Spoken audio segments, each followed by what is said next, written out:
Buenas tardes con todos. Pablo, Camila. ¿Qué tal? Ujú. Ya.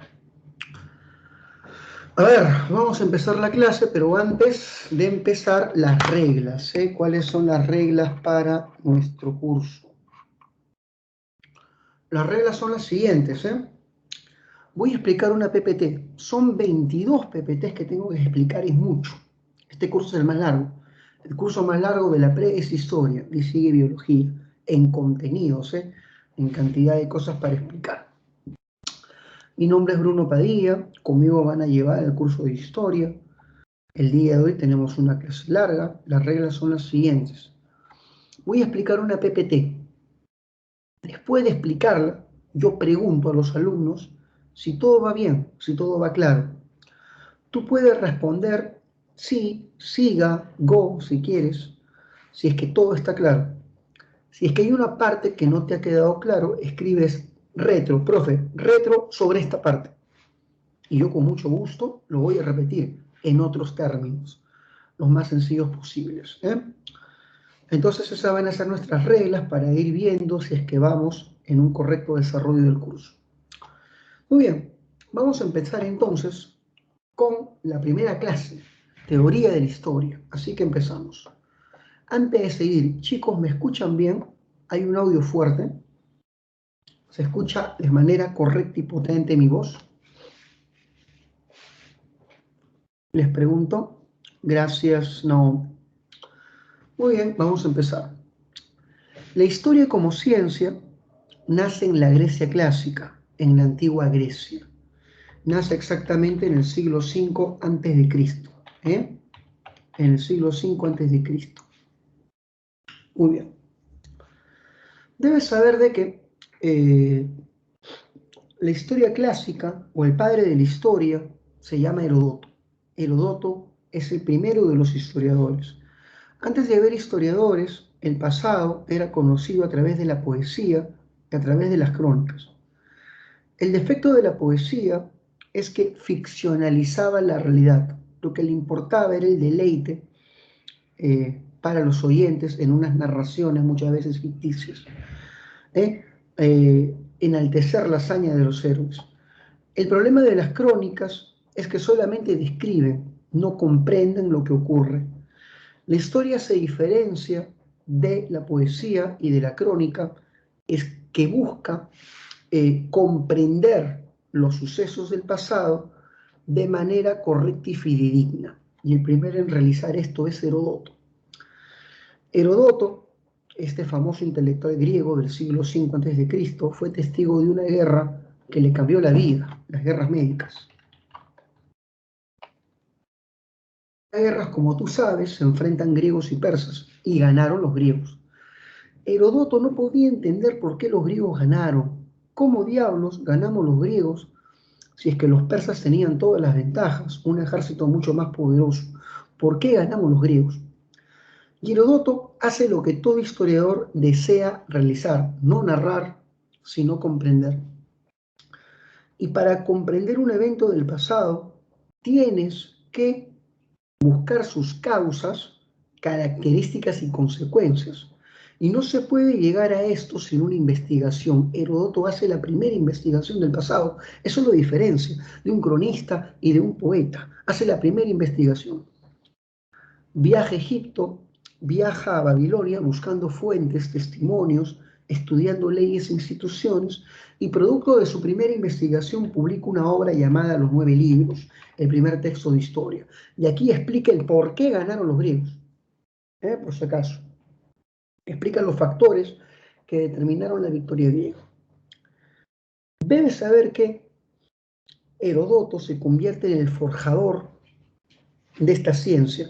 Una pregunta de San Marcos decía, ¿por qué Herodoto es el padre de la historia? Porque realiza la primera investigación del pasado y busca fuentes. Y otra pregunta dijo, ¿qué tema estudió Herodoto en su primer texto de historia, las guerras médicas, y compara dos pueblos, griegos y persas? Esta es la primera parte. ¿Se entendió, chicos?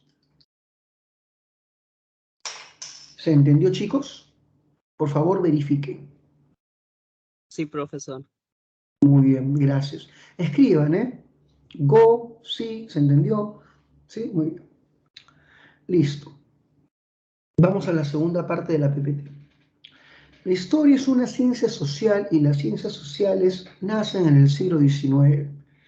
Todas estudian el mundo social, el mundo humano. Cada ciencia se especializa en un aspecto del mundo social. La economía en la producción de riqueza y escasez. La psicología en la conducta. La arqueología en los restos materiales. ¿Eh? Sin embargo, la historia se concentra en el estudio del pasado de la humanidad. Ahora, no es correcto decir que la historia estudia el pasado, así a secas, no. El pasado es demasiado largo para ser estudiado. El historiador se concentra en un evento particular y específico del pasado llamado hecho histórico. Entonces, una respuesta correcta a qué estudia la historia, cuál es el objeto de estudio de la historia, es el hecho histórico, no el pasado, el hecho histórico. Para comprender un hecho histórico, tienes que entender cuáles son sus causas, características y consecuencias, si no, no hay comprensión. Y esto solamente se logra tomando en cuenta tres factores de análisis: sociedad, espacio y tiempo, porque son factores que a veces determinan el desarrollo de dicho hecho. Sociedad. Las sociedades son muy distintas. En Chile, hace unos años, hubo una huelga de maestros y los alumnos salieron a las calles, los alumnos de secundaria. Y los alumnos que pedían mejores salarios, mayor presupuesto, mejores bibliotecas y extender el área de estudio, más horario escolar. ¿Tú crees que en el Perú los chibolos de colegio nacional, esos chibolos que van ahí prácticamente a amenazar a sus profes, que todo el día juega Free Fire, la chibola tiktokera, ¿tú crees que va a salir a defender los derechos del sector magisterial en el Perú? ¿Se puede dar una huelga así? Pues ni de vainas. Al contrario, voten ese tío, gritarán los estudiantes peruanos. Muy bien. ¿Eh? Uno. Dos. Sociedades distintas. Tiempo. Rusia en 1917. Está Jean-Pierre. Jean-Pierre, cuando hay una huelga te voy a mandar en representación mía. En Rusia, en el año de 1917, en enero, Rusia era una monarquía. Un mes después, en febrero, Rusia era una república con un sistema constitucional y liberal, producto de la revolución menchevique. 6 meses después, en octubre, Rusia era un estado socialista, una dictadura del proletariado bajo el gobierno del Partido Comunista. ¿Qué diablos, eh? En apenas meses, Rusia tiene unas diferencias enormes en su organización. Un historiador debe estar muy atento a la evolución del tiempo histórico que a veces recorre de manera acelerada. En Rusia, en cuestión de meses, 3 grandes transformaciones. El tiempo es indispensable. Y el espacio, a veces el espacio determina el desarrollo de un hecho histórico. El Perú derrotó a Sendero Luminoso en los 90, con la captura de Abimael Guzmán, pero su remanente sigue viva en una región del Perú, bajo el mando de los Quispe Palominos. ¿Por qué el Estado no ha podido derrotar por completo a Sendero? Porque están en una zona inaccesible que determina este hecho histórico, el Brain. ¿Se entendió? Muy bien. A veces el espacio determina la evolución de todo un proceso. Muy bien. ¿Para qué se estudia la historia? Para comprender el presente, y el presente es ininteligible sin el pasado que lo configuró. Supongamos que un enfermo mental, un tipo que le tiene miedo a los gallos, quiere entender el porqué de su fobia, va a un psicólogo. El psicólogo, para comprender su condición actual, no analiza su presente, analiza su infancia, sus traumas a través del tiempo, sus problemas familiares. Y es a través del pasado que su presente cobra sentido. La historia es igual. Un historiador hace un diagnóstico de una problemática actual y busca respuestas en el pasado que lo configuró. ¿Se entiende? No estudiamos historia para conocer el pasado. ¿Qué sentido tendría? Para comprender el presente. y el presente solamente es entendible a la luz del pasado donde se configura. ¿Se entendió, chicos? Por favor, verifiquen si se va comprendiendo. Verifiquen, verifiquen, porque acabé la primera PPT. Acabé la primera PPT. Muy bien. Pasamos a la segunda. Un historiador no puede... Rocío es una K-Popper, por Dios. ¿Ese de qué grupo es? BTS seguro, Muy bien. Debes saber de que un historiador no puede trabajar sin fuentes. Las fuentes son los vestigios del pasado que nos proporcionan información para reconstruir el hecho histórico. Ese Rocío. Muy bien. A mí me gustan las Blackpink, No su música, no su música. Muy bien. ¿Cómo se clasifican las fuentes? Directas e indirectas. Una fuente es directa cuando es elaborada contemporáneamente al evento que vas a estudiar o por un testigo presencial. Si tú vas a estudiar, por ejemplo, los viajes de descubrimiento del siglo XV, debes encontrar la bitácora de Colón, de Magallanes o la memoria de uno de sus tripulantes y navegantes, de su tripulación, de sus marineros. Ahí sería una fuente directa. Pero si estudias los viajes de Colón a través de un informe escrito, qué sé yo, por un sacerdote que aparece un siglo después y que no fue testigo presencial del evento, utilizarías una fuente indirecta. ¿Se entendió? Directa es si es elaborada por un testigo y contemporánea al evento que vas a estudiar. También se llama fuente primaria de primera mano. ¿Ya? Tengamos en cuenta eso. Las que son elaboradas con posterioridad se llaman fuentes secundarias o indirectas. De acuerdo a su soporte, las fuentes se clasifican en escritas basada en textos, conformada por textos contenidos en diversos soportes, libros, revistas, documentos institucionales, incluso documentos privados como cartas y memorias. Las fuentes orales está formada por los testimonios y el folclore.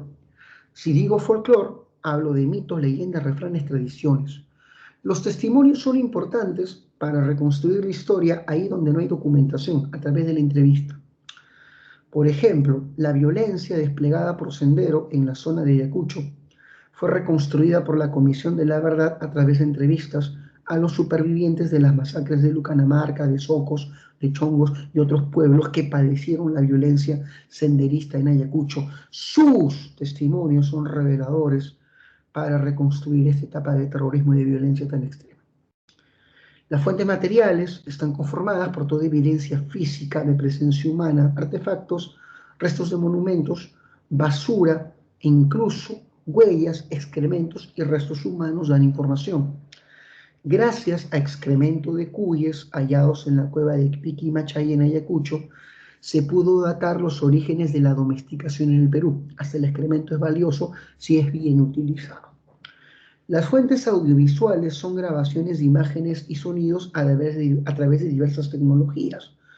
Radios, emisiones de radio antigua, grabaciones de audio y video, el cine, películas clásicas, son importantes. Tengo un amigo que está estudiando el racismo a través del cine peruano.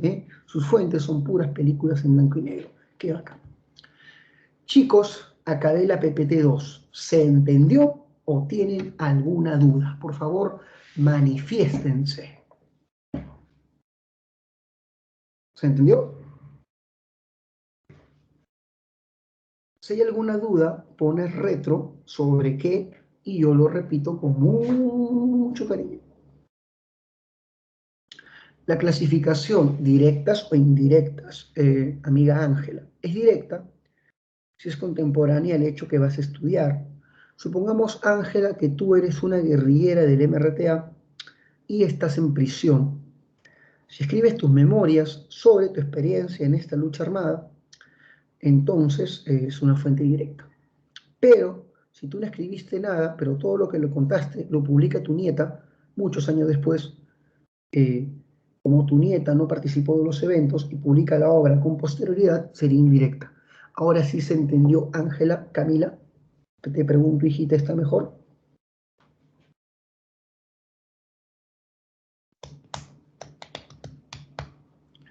¿Está mejor, hijita? Muy bien. Las ciencias auxiliares son aquellas ciencias que brindan a la historia sus herramientas teóricas, sus metodologías, sus conceptos para enriquecer el estudio histórico. Auxilian a la historia. La historia enriquece su estudio con los métodos y teorías y herramientas metodológicas de otras ciencias, como por ejemplo la arqueología, que estudia a las sociedades a través de sus restos materiales. Si eres un historiador de los incas, siempre tienes que ir de mano con los descubrimientos arqueológicos para verificar lo que dicen las crónicas. La antropología estudia al hombre como ser físico y cultural, estudia sobre todo la organización de las sociedades no occidentales, de las tribus, comunidades andinas, comunidades indígenas, amazónicas, eso, ¿no? Muy importante para los historiadores que quieran estudiar, por ejemplo, a las culturas andinas. La religión en los Andes se estudia básicamente con teorías antropológicas. La sociología es la ciencia que estudia la función y las estructuras de organización estructural de la sociedad moderna. ¿Eh? Los historiadores que estudian sobre todo sociedades actuales, gobiernos actuales, utilizan mucha teoría sociológica. La geografía estudia el impacto del entorno en la configuración de la sociedad. A veces las sociedades son determinadas por su configuración espacial. Los fenicios son excelentes navegantes porque su territorio era una franja estrecha, rodeada por montañas, rodeada por imperios, así que se expandieron por el mar. Su configuración territorial los empujó al mar. La economía estudia la producción, la riqueza, muy importante para entender economías de sociedades antiguas. Son las ciencias auxiliares. Otra cosa son las disciplinas. Las disciplinas no son ciencias, son especialidades técnicas que utilizan los historiadores y otros científicos sociales para extraer información de la fuente. Repito, las disciplinas no son ciencias, son especialidades técnicas al servicio de las ciencias para extraer información de las fuentes. La numismática estudia a las monedas fuera de circulación y medallones. La heráldica estudia los escudos. La paleografía estudia la escritura antigua, aunque no lo creas, este texto que está acá es castellano, del siglo XVI. Claro, el castellano va evolucionando, también su forma de escribirla, ¿no? Dice en la primera línea, el señor licenciado Mesa de Ramírez, dice abajo. Y en la última línea dice, el 11 de febrero de 1622 años.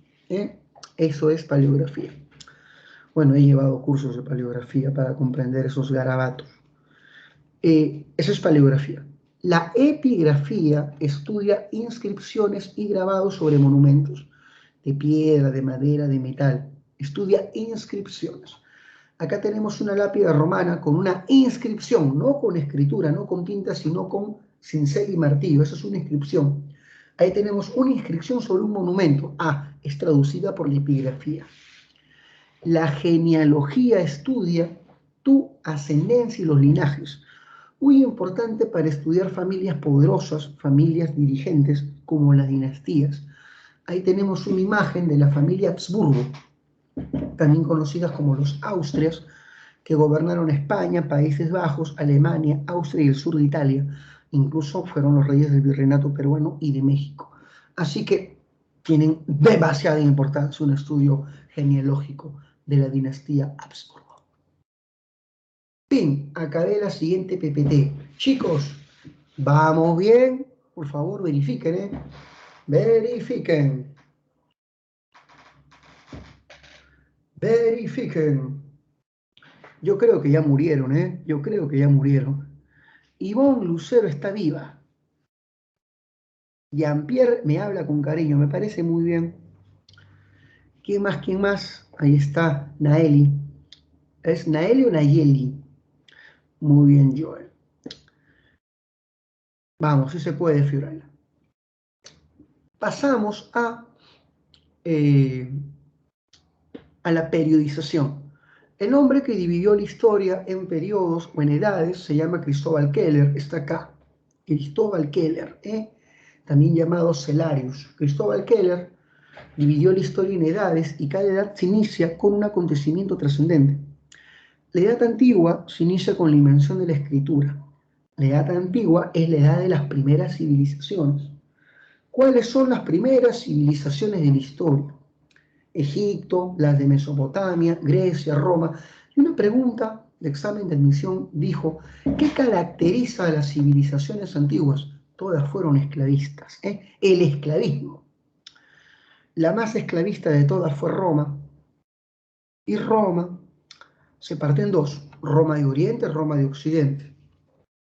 Occidente y Oriente. Roma de Occidente desapareció en el 476 con las invasiones bárbaras y este evento marca la transición hacia la Edad Media. En la Edad Media se configuró un sistema que reemplazó al esclavismo, el feudalismo, donde lo más importante era la posesión de la tierra. En la Edad Media emergieron muchos imperios y uno de los más famosos fue el Imperio Bizantino.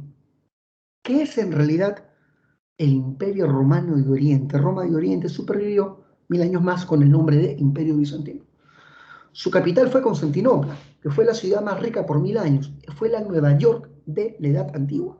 Perdón, de la Edad Media. ¿Qué estoy hablando? Y Constantinopla cayó en el siglo XV ante un sultán jovencito, el líder de los turcos otomanos. Constantinopla fue destruida y este evento marca el tránsito hacia la Edad Moderna. En la Edad Moderna, los que gobernaban los estados eran los reyes, las grandes dinastías. Muy bien, Pablo, Mehmed II, que tiene su serie en Netflix. Muy bien. Tienes que saber de que en la Edad Moderna los reyes gobernaban a través de un modelo llamado el absolutismo y la economía era una economía mercantil basada en la acumulación de metales y en el monopolio. Pero todo esto se acabó con la revolución política por excelencia, la Revolución Francesa. Una revolución burguesa de 1789 que marca el tránsito hacia el mundo contemporáneo. La burguesía tomó el poder, eliminó el absolutismo y se han quedado en el gobierno hasta el día de hoy. La economía es una economía de libre mercado propuesta por Adam Smith, el capitalismo del libre comercio. Muy bien. Ok, toma foto Melanie. ¿Cuál es el defecto de la división clásica o tradicional de Keller? Bueno, el defecto de su división es que toma en cuenta a Roma, a Francia, a Constantinopla, ciudades europeas, como si la historia del mundo, muy bien Ruth, estuviera marcada por la evolución europea, el eurocentrismo. Se acabó. Se acabó la primera parte de la clase, paso a hominización. Chicos, hasta ahí, ¿cómo vamos? Hasta ahí, ¿vamos comprendiendo? ¿Estamos poderosos?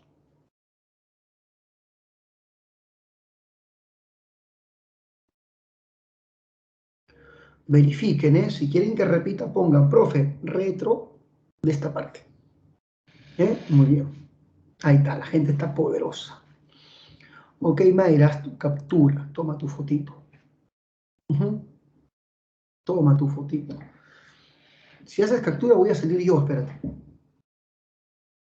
Ahí está. Muy bien. Ahora sí. Hominización. La hominización es el proceso evolutivo humano. El proceso evolutivo humano se llama hominización porque los humanos descendemos de una familia de primates llamada los homínidos. Los homínidos somos homínidos en realidad. Los homínidos son primates caracterizados por la marcha bípeda, primates que caminan en dos extremidades. Estos homínidos van a ir acumulando una serie de cambios físicos, psicológicos y hasta sociales que van a permitir la emergencia del ser humano, del género Homo. Esa es la hominización, la evolución humana ocurrida en el género homínido. ¿Cuándo aparece el hombre? El ser humano aparece en una era geológica llamada el Pleistoceno. El Pleistoceno, que es la época pues de las bajas temperaturas, de las glaciaciones. África es la cuna de la humanidad y los vestigios más antiguos del hombre han sido encontrados cerca a una falla geológica llamada el Valle del Rif. Acá tenemos el Valle del Rif.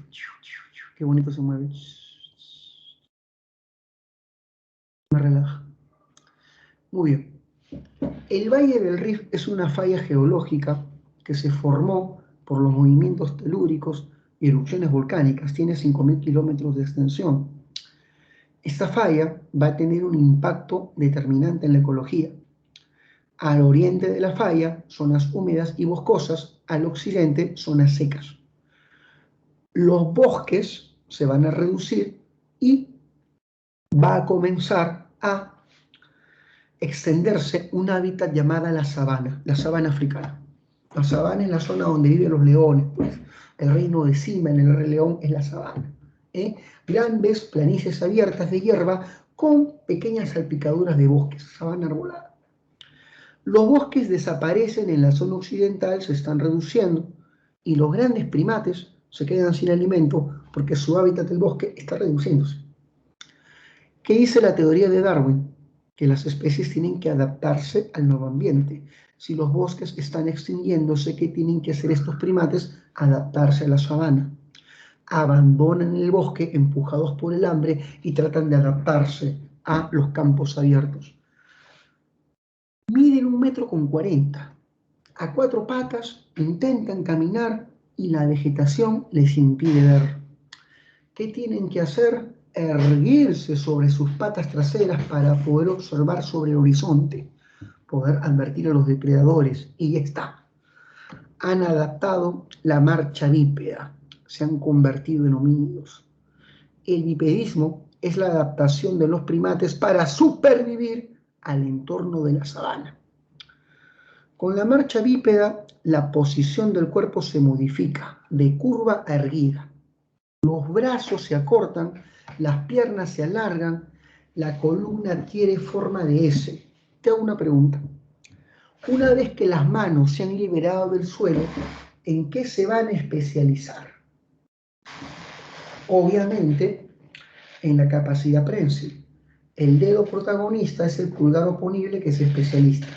Acá te hago mi pregunta. ¿Qué alimento abunda en la sabana? Escriban, por favor. Quiero escuchar sus opiniones de su sentido común. ¿Qué alimento abunda en la sabana? Frutos no creo, ¿ah? Los frutos no crecen en la hierba abierta, ¿eh? No, Ruth. No, Ruth. Eso, Jean-Pierre, animales muertos. Pablo, hierba. ¿Cómo vas a comer hierba, Pablo, eh? Creo que Pablo está hablando de sus costumbres hierberas. Animales muertos. Carroña. Pero hay un problema, hay que apoderarse de la carroña. La carroña está en manos de las hienas y de los buitres. ¿Cómo ahuyentar a estos animales si no tenemos ni garras ni colmillos? Pulgar oponible, piedras y palos. A punta de rocones los botamos, el origen de los pandilleros. Y tenemos ahora carne. La carne tiene mucho contenido proteico y calórico. Los animales inteligentes son del orden carnívoro. Los herbívoros tienen cerebros menos desarrollados por su magra dieta en hierba. Los cerebros más complejos están en el orden carnívoro siempre, ¿eh? Y el cerebro comienza a crecer gracias al consumo de la carne. Despega el proceso evolutivo. Chicos, ¿alguna duda? ¿Se entendió todo hasta ahí?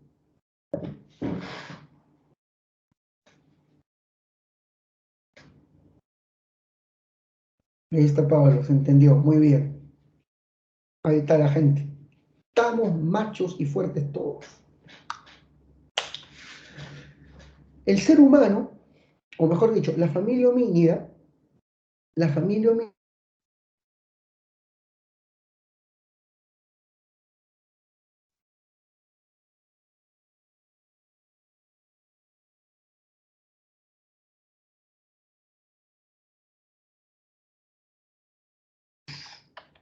¿ya?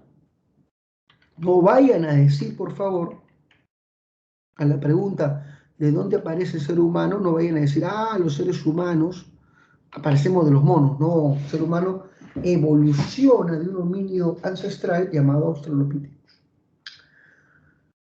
La prehistoria es el periodo en el que se estudia la comunidad primitiva.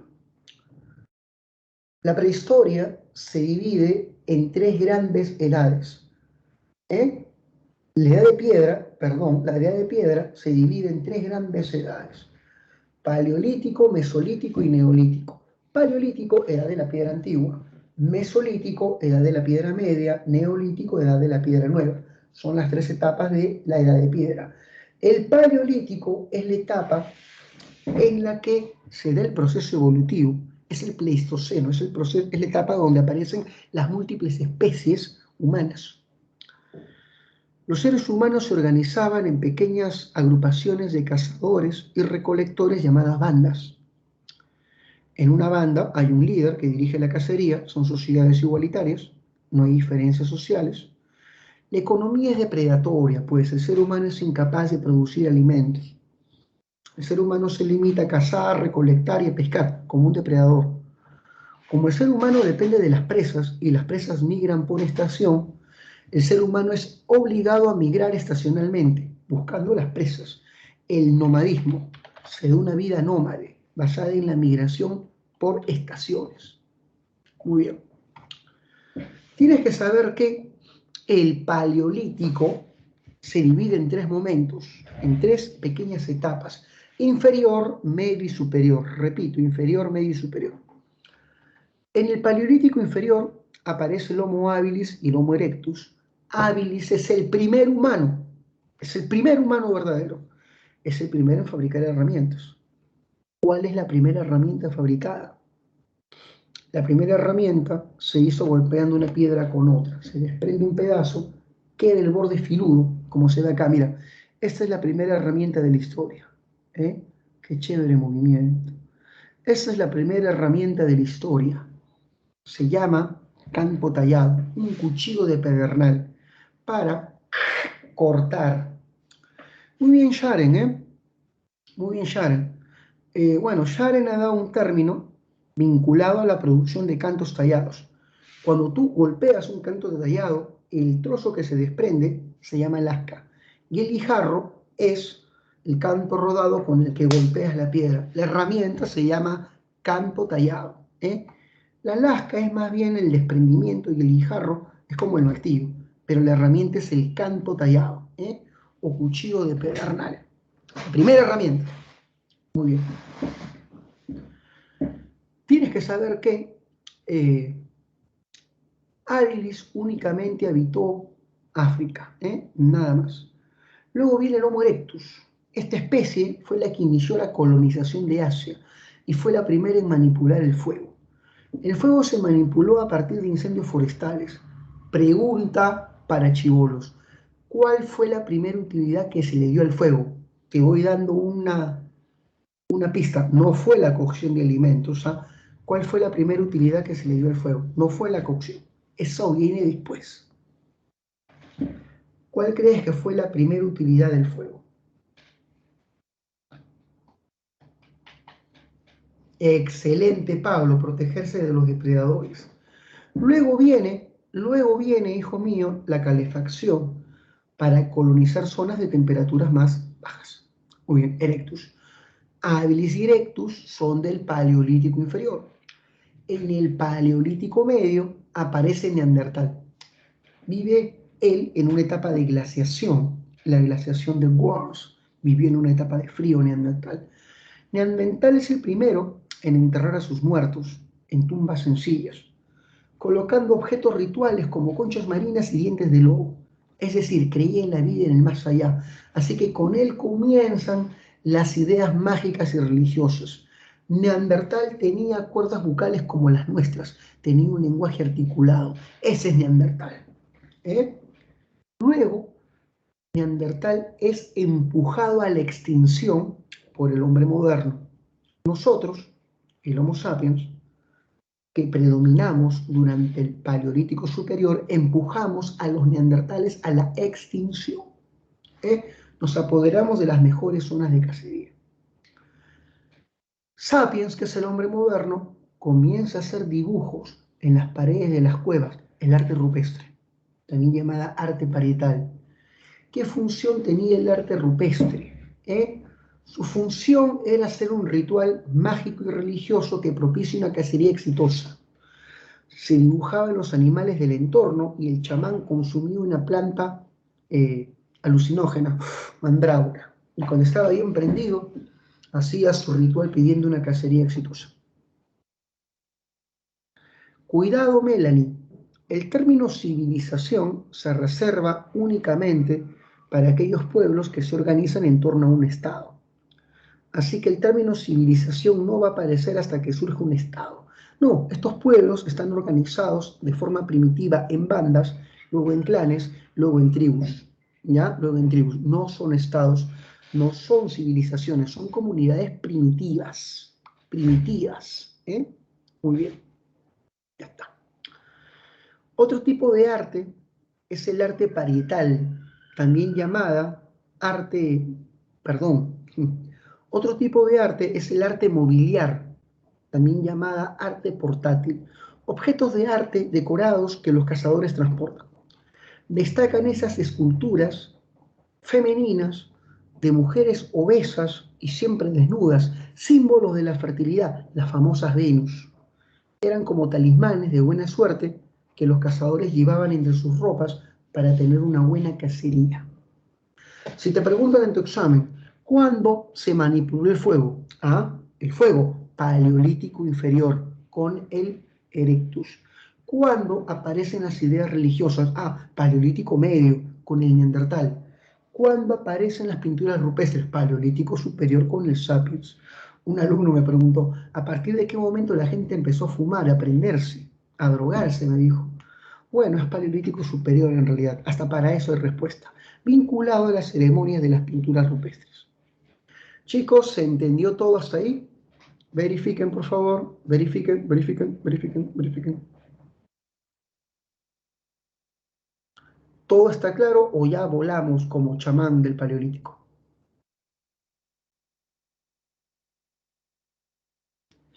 Muy bien, gracias, Lucero. Muy bien, Jean-Pierre.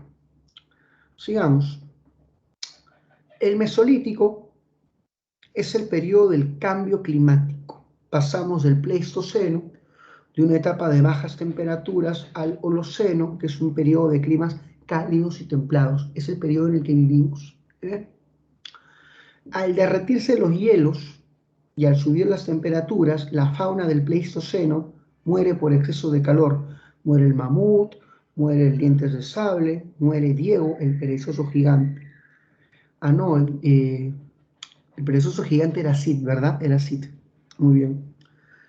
Para poder capturar a presas de tamaño pequeño, propias del mundo actual, los grandes proyectiles gigantes para cazar mamuts ya no sirven. Así que se decide utilizar nuevos tipos de proyectil más pequeños, de menor dimensión. Aparecen los microlitos. El microlito mide apenas 1 o 2 centímetros y es la tecnología creada para poder capturar a presas de menor tamaño tras la extinción de la megafauna. Al derretirse el hielo, aparecen tierras fértiles, libres de hielo, manantiales, ríos, valles, y el ser humano puede experimentar con las semillas. Aparece la horticultura, y la horticultura es la agricultura. Es la agricultura incipiente, la agricultura que se está formando, la agricultura experimental. El neolítico tiene su origen en torno al 8000 a.C. Nace la agricultura. El neolítico es el periodo de la revolución agrícola. ¿Dónde surge la agricultura por primera vez? En el cercano oriente. El cercano oriente, también llamado luna fértil, viene a ser los valles de Mesopotamia y de Egipto. Mesopotamia y Egipto básicamente. Es el territorio donde se domesticó por primera vez el trigo, la cebada, la lenteja, la cabra, el chivo. Es la primera zona agrícola y ganadera del planeta. La economía se vuelve productora. Las sociedades ahora sí ya no tienen que emigrar, se vuelven sedentarias y aparecen aldeas, centros poblados. No son civilizaciones, son aldeas primitivas, tribus básicamente. Mire este centro poblado del Neolítico. Se llama Catalhuyuk. Está en Turquía. No es una civilización, es un centro poblado primitivo. Mira, las casas están tan pegadas que no hay calles. No hay calles. Te pregunto, si tú vives en la casa del centro, ¿cómo harías para llegar a tu vivienda si no hay calles? Respondan, por favor.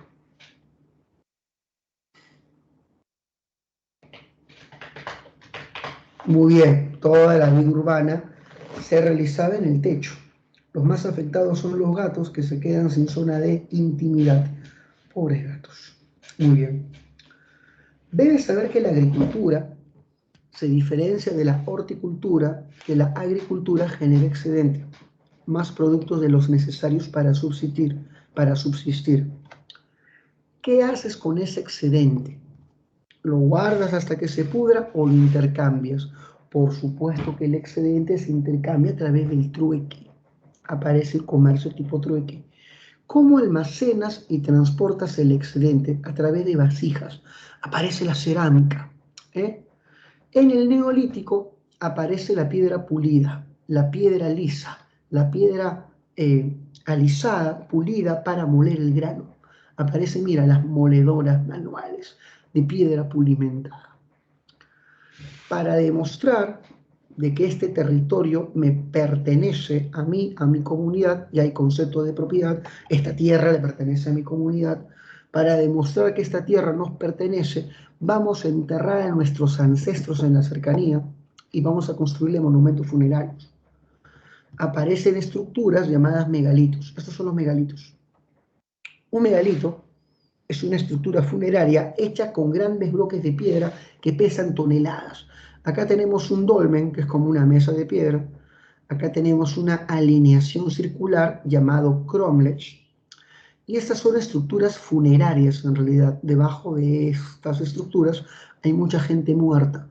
Es un fenómeno únicamente europeo, ¿eh? Los megalitos solamente se ven en Europa. Acabé de edad de piedra. Uf, ¡qué bestia! Ah. Ah. Ya estamos en la PPT 11. Llegué a la mitad. Llegué a la mitad. Qué bestia. Qué bestia, hay que tomarnos un respiro. Y ahora sí, edad de los metales. El primer metal que el ser humano manipuló fue el cobre. El cobre tiene el defecto de ser muy blando, solamente sirve para hacer adornos. La piedra fue la materia prima por excelencia para instrumentos de corte. Así que la edad de cobre es una etapa de transición de la piedra hacia los metales. En la edad de cobre aparece la rueda, aparece el arado en Mesopotamia, por si acaso. El bronce es un metal superior. El bronce es una aleación de cobre con estaño. Y será recién en la edad de bronce en la que aparecen las primeras sociedades organizadas en torno a un Estado. El Estado surge en la edad de bronce, con el Estado, que es un gobierno organizado a través de instituciones, ya pues surge la civilización. La civilización surge cuando aparece el Estado. Propiedad privada, jerarquía social, arquitectura monumental, escritura. Así que el origen de la civilización está vinculada a la aparición del Estado. Y las primeras civilizaciones o altas culturas en el mundo son los sumerios. Los sumerios son la primera y más antigua civilización de la historia, los sumerios de Asia. Los egipcios para el caso de África, los cretenses griegos para el caso de Europa. Todas las civilizaciones de la antigüedad se caracterizan por lo mismo, practicaron la esclavitud. La edad de bronce es el periodo de aparición del esclavismo, por si acaso, y surge la escritura. Aparece la escritura cuneiforme en Mesopotamia, los jeroglíficos en Egipto. La edad de hierro se origina cuando aparece un pueblo llamados los hititas. Fíjate, acá están los hititas de Turquía, los creadores del carro de guerra. Son los que inician la forja del hierro. En la edad de hierro se inventan las monedas, nace la economía monetaria. El primer reino en crear monedas es el reino de Lidia, también de Turquía. En la edad de hierro aparece una nueva forma de escritura, la escritura fonética, inventada por los fenicios. Antes de ello, la escritura era un dolor de cabeza. Tú tenías que aprender 800 signos para escribir. Y mientras aprendes los 800 signos y sus combinaciones, pasan 10 años para aprender a escribir. Cuando aparecen los fenicios, reducen todos los sonidos del habla humana a 22 signos. Nace la escritura basada en fonema, la escritura fonética, hijo mío. Escribir es una actividad más sencilla. En la edad de hierro, el esclavismo llega a su apogeo. Y el estado más esclavista del mundo fue Roma, por supuesto. Roma fue la sociedad esclavista por excelencia. Entro a Mesopotamia. Chicos, acabamos toda la mitad. Una en punto, comienzo la segunda parte. Tenemos 3 minutos para sus preguntas. 3 minutos para respirar. Respiren, relájense. Si tienes alguna pregunta, dila, algún comentario. Profe, esta parte repítala, profe, esto sí, esto no. Siéntete en confianza. Chicos, ¿hasta ahí todo está claro? Pregunto, ¿alguna duda? Manifiéstense, ¿eh? ¿Estamos aguantando?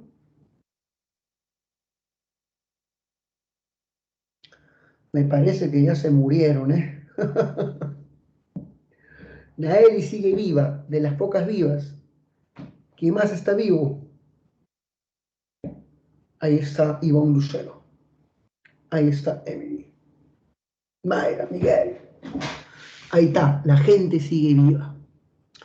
Muy bien. Sigamos, sigamos. Muy bien.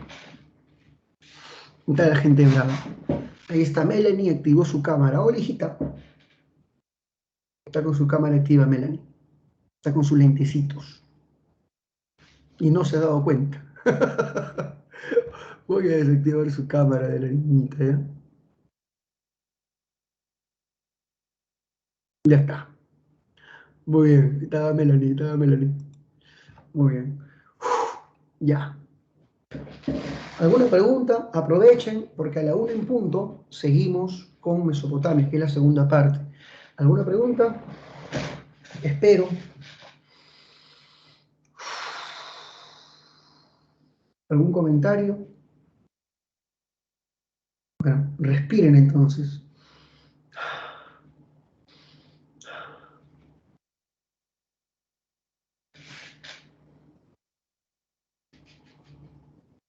Ya.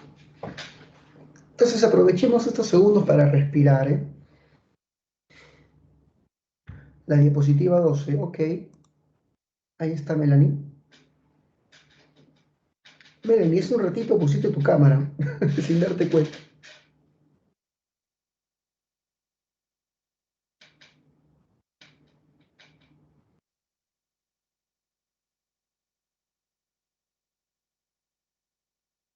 Ya.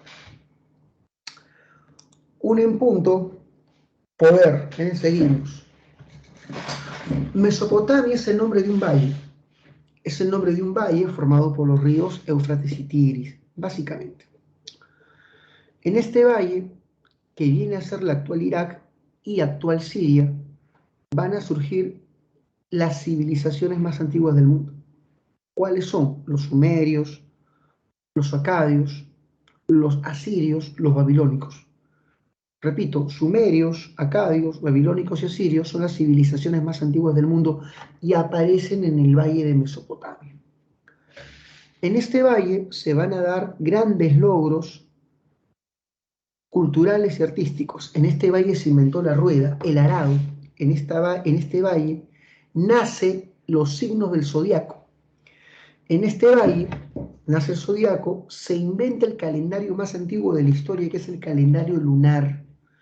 que divide el año en 360 días. En este valle surge un sistema de numeración que hasta ahora está vigente, el sistema de numeración sexagesimal, cuya base es el número 60. Gracias a este sistema, la hora se divide en 60 minutos y la circunferencia se divide en 360 grados. Importantísimos los avances del Valle de Mesopotamia. Acá se inventó el torno alfarero.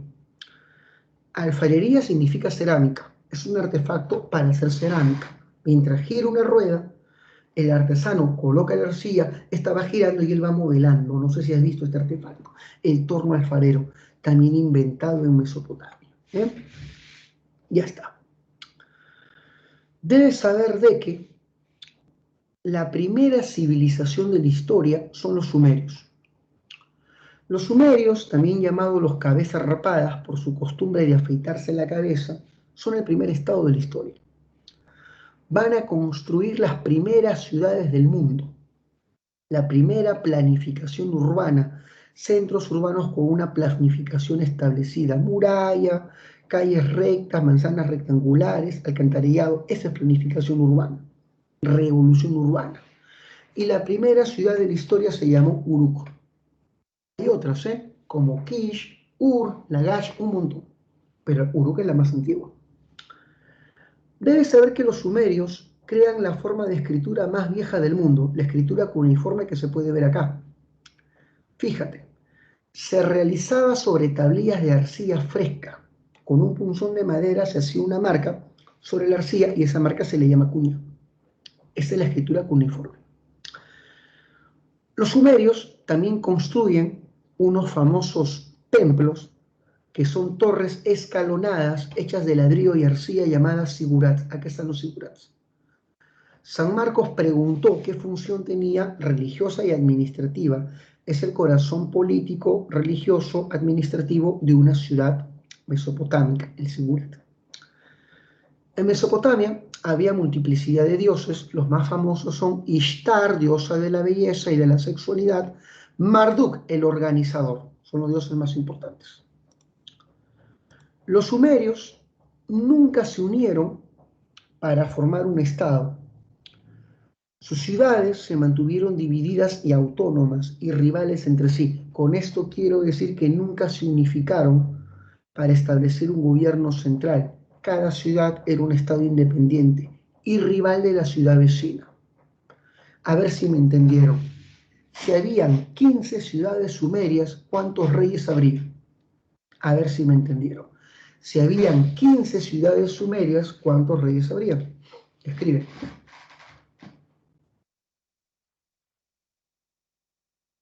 Muy bien, pues había 15. Cada ciudad es un estado.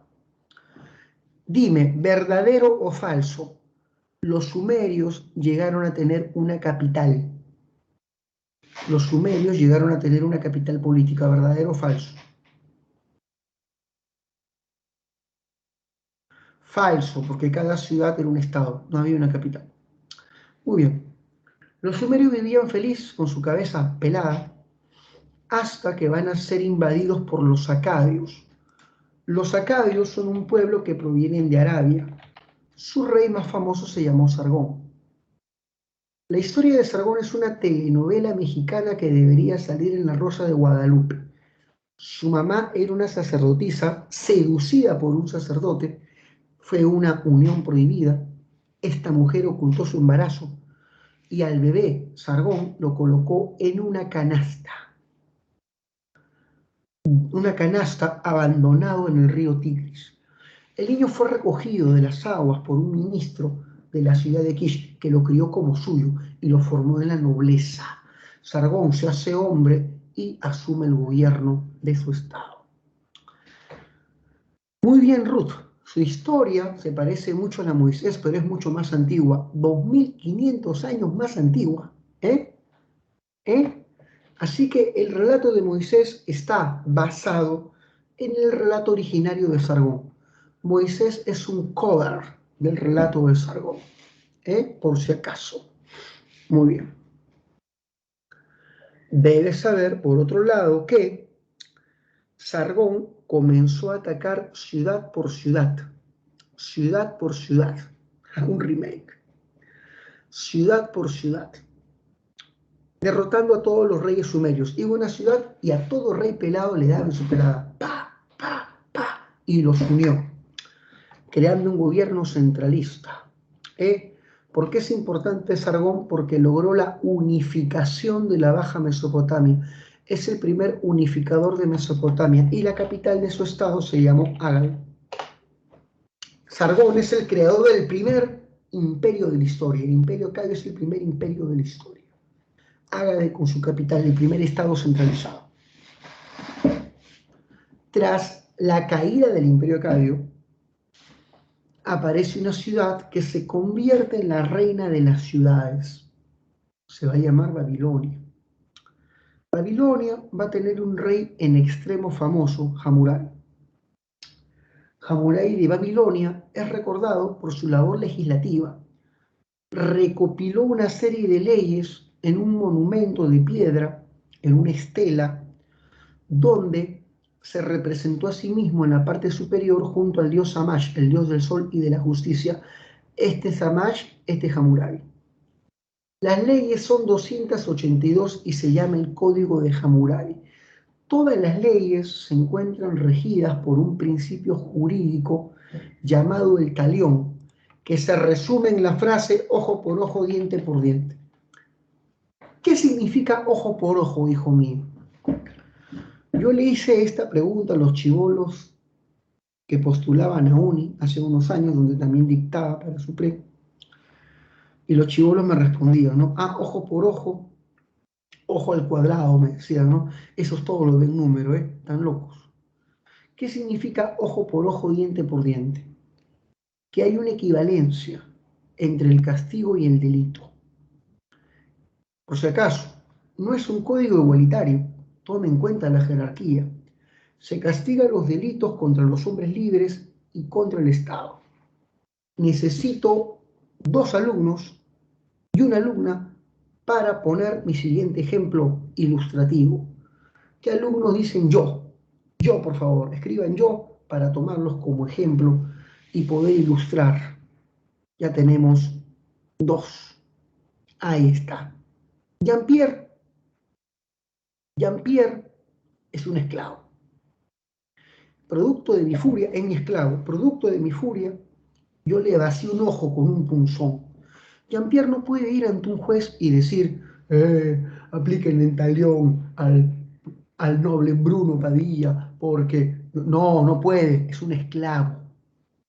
Y es mi esclavo, yo puedo hacer con él lo que quiera. Pero supongamos que también le vacíe el ojo a Joe. Y Joe es esclavo de Sharen. Y Joe es esclavo de Sharen. Sharen no puede pedir que a mí se me toque. A mí no se me puede vaciar un ojo. Soy un noble. Sharen me denuncia a un juez y el juez aplica el talión. Pagaré la mitad del precio del esclavo por haberlo lacerado. Así funciona el código de Hammurabi. No es igualitario en manera alguna. ¿Qué se hace con un ladrón? Se lo degüella y se lo cuelga de la casa robada. ¿Qué se hace con un violador? Se lo destierra de la ciudad. No vayas a pensar, a ojo por ojo se lo viola. No, pues no te pases. ¿Qué se hace con una tramposa como Melissa Paredes? Se la lapida en el centro de la ciudad. Se la mata a rocones. Código de Hammurabi. ¿Cómo acabó el primer imperio babilónico? Acabó con la invasión de los hititas. Los hititas invaden Babilonia y producto de su invasión introducen el hierro. ¿Mm? Claro, introducen el hierro los hititas. Terminarla sin que se entere, dice Ivonne. La dieta de Melissa, ¿no? Muy bien. La que te acaba y no te avisa. Muy bien. Esa es la frase de Susi Díaz, lo escuché en uno de esos. Bueno, hay que saber de todo, ¿eh? Muy bien. Vamos al imperio sirio. El imperio asirio se estableció en el norte de Mesopotamia. Los asirios fueron el estado más militarizado y cruel de Mesopotamia. Su capital se llamó Nínive y sus reyes fueron los reyes más violentos. El mayor conquistador fue este monarca que está acá llamado Asurbanipal, el conquistador. Fue el máximo conquistador y logró invadir incluso Egipto. Egipto cayó bajo el poder asirio para que veas el poder de este imperio. Asurbanipal era extremadamente cruel. Si un pueblo no pagaba impuestos, mandaba decapitar a sus niños para construir pirámides con cabezas de criaturas. Así de cruel, ¿eh? Asurbanipal sometió al pueblo de Samaria, este pueblo se rebeló, castigó a su rey. ¿Cómo? Le sacó la piel de la espalda y cuando tenía el músculo expuesto mandó a darle de latigazos. Cuando tenía el músculo lacerado, mandó a bañarlo en sal. Hablamos de un rey muy cruel. ¿Eh? Así como lo ves, fuerte y terrible, el tipo era muy culto. Leía o tenía una colección más de 10.000 tablillas de sabiduría, astrología, tradición, religión, y mandó a construir un palacio para sus tablillas. Su palacio contó con un índice onomástico, con un catálogo, y así nace la primera biblioteca del mundo, la Biblioteca de Nínive. Pero este imperio tan violento, que fue el imperio acadio, también fue destruido.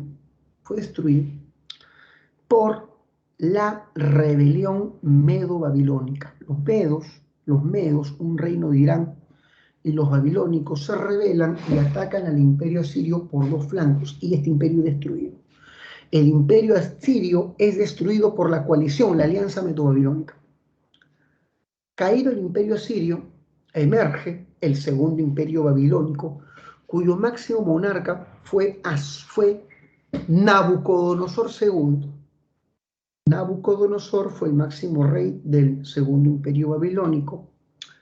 Y famoso es Nabucodonosor porque embelleció la ciudad. Destruyó Jerusalén Nabucodonosor y a los judíos se los llevó prisioneros 8 años a Babilonia y los obligó a trabajar construyendo el sigurat más gigantesco y espléndido de todos, el sigurat de Marduk. Aquí está este sigurat, el más espléndido. Los judíos llamaban al sigurat de Marduk, este Marduk, la Torre de Babel, ¿no? La famosa torre del relato bíblico. Construyó los portales de Ishtar, la principal puerta de procesión, hecha con bello ladrillo esmaltado, dedicada a la diosa de la belleza que es Ishtar. ¿Eh? Claro, es la época de Daniel, muy bien Nayeli. Nabucodonosor tenía una esposa que le pidió la construcción de un sistema de jardines, pero él estaba en guerra. Mujer, estoy en campaña, no me pidas cosas. Y la mujer razonó de la siguiente manera: si no me das mi gusto, no me quieres, y si no me quieres, ¿qué hago contigo? Lo dejó. ¿Eh? Eso significa que ustedes ya eran tóxicas desde el mundo antiguo. Y para recuperar a su mujer, Nabucodonosor mandó a construir un jardín espléndido, con plantas exóticas, los jardines colgantes, un monumento del amor masculino hacia ustedes, las chicas, y un monumento a su capacidad de manipulación. Muy bien. El imperio babilónico terminó, acabó, cuando aparece un verdadero hombre. Nabucodonosor se muere y puro, soncito, aniñado, tipo artista K-pop, ¿eh? No te molestes, el Rocío, pero son así, muy delicaditos. Muy bien, bueno, sigamos. Eh, un verdadero hombre como yo, Ciro II, el Grande, asaltó Babilonia y la destruyó y la anexó al Estado persa. Así acaba la historia de Babilonia, anexada a los persas. Seguiríamos con Egipto. Chicos, ¿cómo vamos? ¿Cómo vamos? ¿Se entendió todo?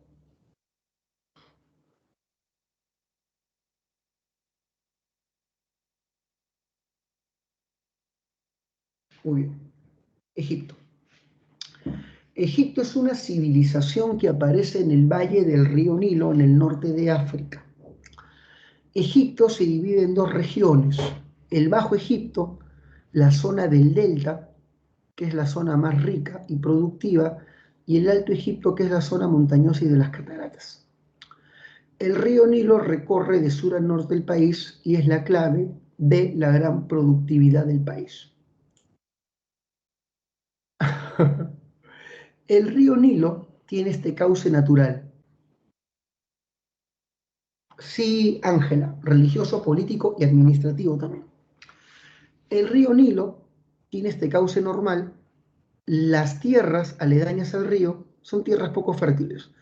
Hasta que el río se inunda, de junio a octubre, el río se inunda y el río arrastra en su recorrido una capa de sedimentos rica en nutrientes orgánicos que se impregna la tierra. Esa capa, como lo dice Emily, se llama el limo y es un fertilizante natural, hace que la tierra se torne negra y muy productiva.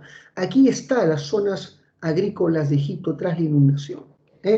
Así que el río Nilo genera vida y productividad gracias a sus crecidas anuales y producción de limo.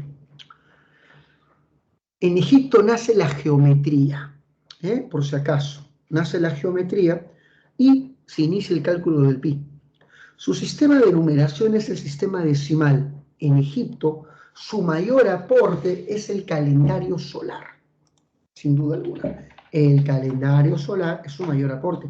Chiqueche, chiqueche. Ahí está.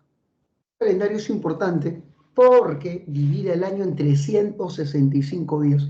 Importante el calendario solar.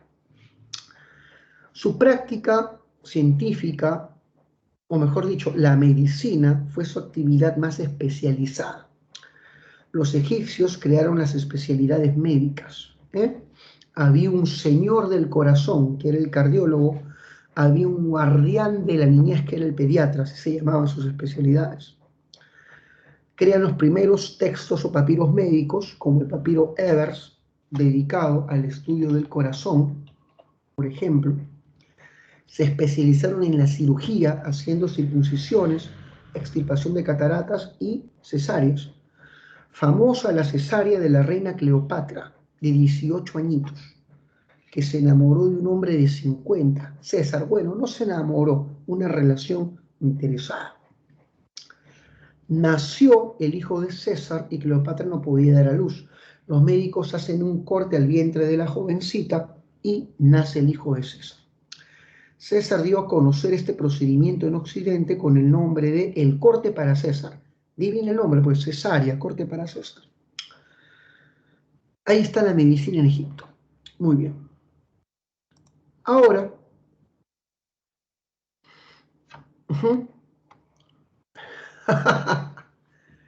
pasamos a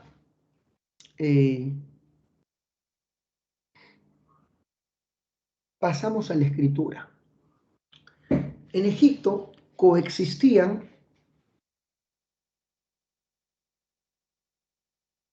es que era varón, pues Ruth, era varón. Ya supéralo, hija, supéralo. Va a iniciar una marcha Ruth mañana mismo para cambiar de nombre a Cleopatrea, a esta intervención. Muy bien. Ya, sigamos, pero por su pollo, dice Ruth. Muy bien. En Egipto existían tres sistemas de escritura. La jeroglífica es la escritura más antigua. Son bellos grabados, complejos, muy bonitos, con fines religiosos. Pero el problema de la escritura jeroglífica es que es muy compleja de realizar, así que estos grabados se simplificaron a los caracteres hieráticos. El hierático es una escritura que nace de la simplificación del jeroglífico, utilizada con fines administrativos y burocráticos. Sin embargo, la escritura más sencilla de todas fue la escritura demótica, la más popular, sencilla y extendida, utilizada con fines comerciales para el registro de las transacciones. Así que coexistieron tres sistemas de escritura a la vez. En cuanto a la arquitectura, esta era monumental, de grandes dimensiones, especializada en la construcción de tumbas. Las primeras tumbas de los faraones fueron las mastabas. estructuras piramidales. El faraón se enterraba en una cripta subterránea. Luego viene la primera pirámide de todas, que es una pirámide escalonada. La pirámide de 7 niveles, llamada la pirámide de Zoser, también llamada pirámide de Saqqara. Es la más antigua de todas, ¿eh? La pirámide escalonada de Zoser o de Saqqara. Luego viene la pirámide más famosa. De eso ya vamos a hablar, Rocío, cómo las mujeres pueden sacar ventaja de su belleza para consolidarse en el poder político. Los hombres tenemos la debilidad que a veces no pensamos con la cabeza. Bueno, me refiero pues a que no utilizamos el cerebro de manera fría. Muy bien. No pensamos con la cabeza correcta a veces, si me dejo entender. Bueno, sigamos. Debes saber que estas son las pirámides más bellas de Egipto, fíjate. Se llaman las pirámides de Giza. Y son tres, pues. Keops, Kefren y Miserinos. Estas pirámides de Giza, la más importante es la de Keops, que está acá. Aquí está la de Keops, que es llamada la pirámide perfecta. Los últimos faraones optaron por enterrarse en hipogeos. ¿Por qué? Para evitar los saqueos. Eran galerías subterráneas construidas al interior de las montañas. Hipogeos. Muy bien, ya está. El único faraón cuya tumba no fue profanada fue la de Tutankamón, el único hallado con todo su ajuar funerario intacto. Cuando se descubrió la tumba, 17 trabajadores mueren en las excavaciones y nace la leyenda de que la tumba estaba maldita. ¿Han visto la película La maldición de Tutankamón? Te pregunto. Es una película antigua, en blanco y negro. ¿La han visto? Ahí está. Ha visto La maldición de Tutankamón. Que no es. Bueno, está en blanco y negro, es antigua. Pero hay una versión llevada a un dibujo animado. Se llama La maldición de Tutangatón, que salió en la serie Kid vs. Kat, cuando el señor gato invoca al espíritu de Tutangatón. ¿Esa la han visto o no la han visto? Ahora falta que ni esa hayan visto, ni esa hayan visto. Esa sí la han visto, esa sí la... Muy bien. En cuanto a la religión, Kid vs. Kat, pues no te pases. Yo prefería los padrinos mágicos. Era hincha de Cosmo y de su estupidez constante. Religión. Debes saber de que en la religión, eh, en la religión, los egipcios eran politeístas y adoraban una multiplicidad de dioses. Sus dioses a veces tenían rostro de animal totémico. Anubis, cara de chacal; Ra, cara de águila; Horus, cara de halcón. Heliolatría significa fijación en el culto solar. Por ejemplo, Ra era el sol del mediodía, Horus el sol del amanecer, Osiris era el sol del ocaso. Muy bien. Los egipcios creían en la vida después de la muerte y tenían una religión moralista. Cuando la persona moría, tenía que enfrentar el juicio de los muertos, el juicio de Osiris. Osiris, juez del tribunal de la muerte, procede a juzgarte. Anubis toma tu corazón y lo coloca en una balanza, donde pesará tu corazón con una pluma. Y si hay desequilibrio, estás lleno de culpa. Tu corazón será lanzado a una bestia que lo devora, evitando tu resurrección.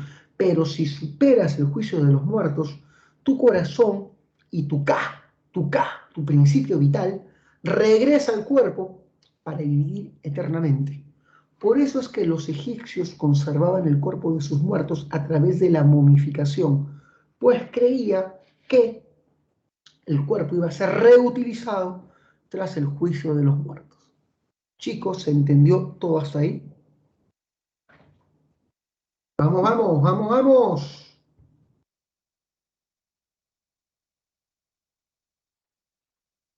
¿Estamos bien? Están aguantando, ¿eh? Los felicito. Esa es una canción, Nayeli. Claro que yes, yes, yes, yes, yes, yes. La canta mi sobrinita, ¿eh? Claro, y se pone a bailar. Y a veces me obliga a bailar con ella. Y bueno, por la bebé hago lo que sea, ¿eh? Muy bien. Periodos históricos. Tienes que saber que ujú.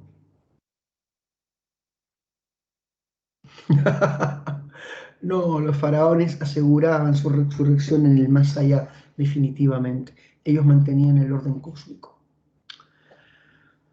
Periodo arcaico. El primer faraón de Egipto se llamó Menes, más conocido como el rey escorpión, sí, el de la película, el de la roca. Menes, también llamado Narmer, es el primer faraón. Menes unificó Egipto, ya que antes de él estaba dividido en dos reinos. El reino del Bajo, mira, mira, mira, y el reino del Alto. Menes, que venía del Alto, invade la zona baja, unificando ambos reinos bajo un solo gobierno. Menes, príncipe del Alto Egipto, invade la zona norte y unifica el país. Es el primer faraón. Estableció la primera capital en Tinis y a su periodo se le llama periodo tinita. Periodo tinita. Luego viene el Imperio Antiguo. El Imperio Antiguo, también llamado periodo menfita, porque la capital era Memphis. El Imperio Antiguo también es llamado periodo menfita, porque la capital era Memphis. Es el periodo en el que aparece la arquitectura monumental, aparecen las grandes pirámides, mastabas, la gran esfinge. ¿Eh?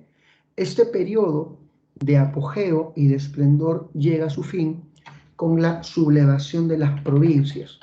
Los gobernantes de provincia, la nobleza provincial, llamada nomarcas, se sublevan contra el gobierno faraónico y central, y Egipto se fragmenta. A estos periodos de fragmentación se les llama en Egipto los intermedios. El primer intermedio, fíjate acá, el primer intermedio se va a dar porque los nomarcas, con sus rebeliones en provincias, debilitaron al gobierno central hasta hacerlo desaparecer y Egipto se fragmenta, se divide una vez más. Fue necesario que aparezca un rey fuerte que impulse la segunda unificación. Ese monarca fue Mentuhotep II de Tebas. De Tebas. Mentuhotep II, a través de conquistas, somete a todas las ciudades egipcias impulsando la segunda unificación. La primera la impulsó Menes, la segunda es Mentuhotep. Y Mentuhotep estableció Tebas como la capital de este nuevo imperio. Nace el Imperio Medio, también llamado Imperio Tebano. El dios de Tebas, que era el dios carnero llamado Amón, deja de ser un dios regional para convertirse en un dios nacional. El culto a Amón es el culto más extendido y famoso en Egipto, en Antiguo Egipto.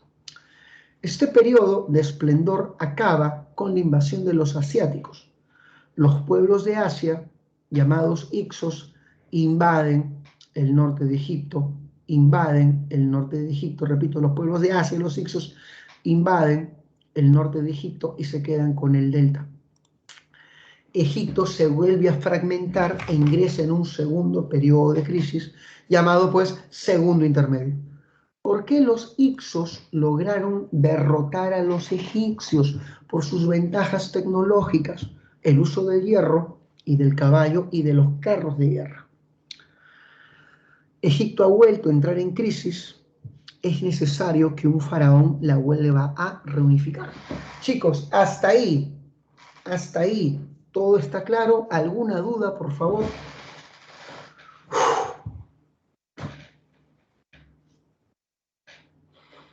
Hasta ahí, todo está claro. ¿Alguna duda?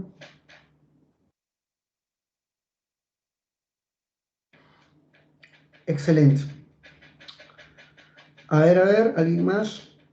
El segundo intermedio Mayra fue iniciado por la invasión de los Ixos, los pueblos de Asia, quienes introducen el caballo y el hierro, se apoderan del delta y Egipto vuelve a fragmentarse.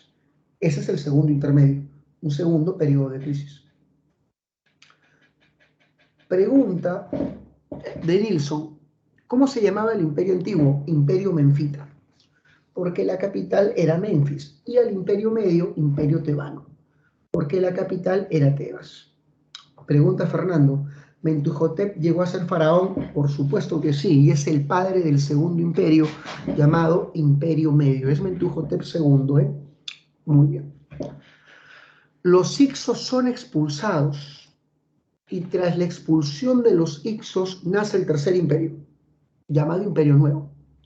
La capital seguía siendo Tebas, por eso es que el Imperio Nuevo también se le llama neotebano. En esta coyuntura aparecen 4 faraones famosos, 4. ¿eh? Aparece Tutmosis III, este faraón del Imperio Nuevo, logró la máxima expansión, logrando que Egipto se expanda hasta Siria. Logró la expansión egipcia hacia Siria. Siria, Líbano y Palestina. Amenosis IV es el faraón más extraño. Este faraón impulsó una reforma monoteísta. El objetivo de su reforma era impulsar el culto a un único dios llamado Atón. Fíjate en la imagen. Este es Atón. Fíjate en la imagen. Este es Atón, el disco solar. ¿Se puede ver, hijo mío, mi cursor, el apuntador láser que lo estoy moviendo? ¿Se puede ver? Verifiquen, ¿eh? Si se... ¿No? Ahí está. Este es Atón.